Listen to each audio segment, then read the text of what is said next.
শরীয়তপুর জেলার সখীপুরে ৩০০ পিস ইয়াবা ট্যাবলেট ও একটি ১৫০ সিসি মোটরসাইকেল সহ দুই মাদক ব্যবসায়ীকে আটক করেছেন সখীপুর থানা পুলিশ।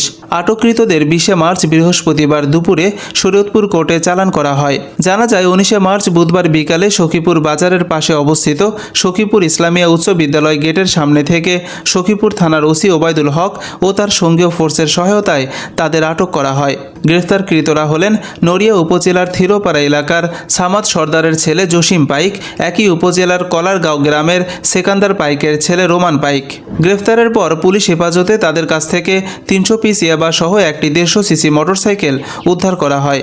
এ ব্যাপারে সখীপুর থানার ভারপ্রাপ্ত কর্মকর্তা ওসি ওবায়দুল হক বলেন, কাল 19/3/2025 তারিখ আমি সঙ্গ বিচার সহ আমার থানা এলাকায় বিশেষ অভিযান পরিচালনা করাকালীন সময় গোপন সংবাদের ভিত্তিতে আমরা ওই চাঁদপুরের ফেরিঘাট হয়ে আমাদের এই নড়িয়ার দিকে যাওয়ার পথে আসতেছে এই সংবাদ পাইয়া আমরা সখীপুর বাজারে এই ইসলামী উচ্চ বিদ্যালয়ের গেটের কাছে আমরা একটা মোটরসাইকেল করি।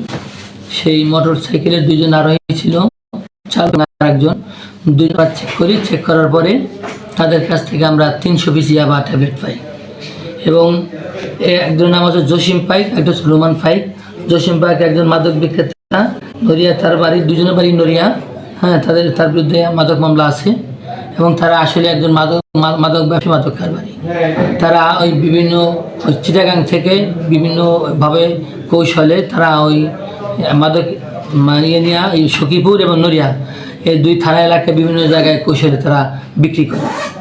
তো কালকে আমরা মোটরসাইকেল সহ ৩০০ পিস ইয়াবা তাদের আটক করতে সক্ষম হই। মামলা টামলা করছে এই ব্যাপারে আমাদের সখীপুর থানায় মামলা হয়েছে এবং আসামি বিজ্ঞ আদালতে প্রেরণ করার জন্য প্রস্তুতি চলতেছে।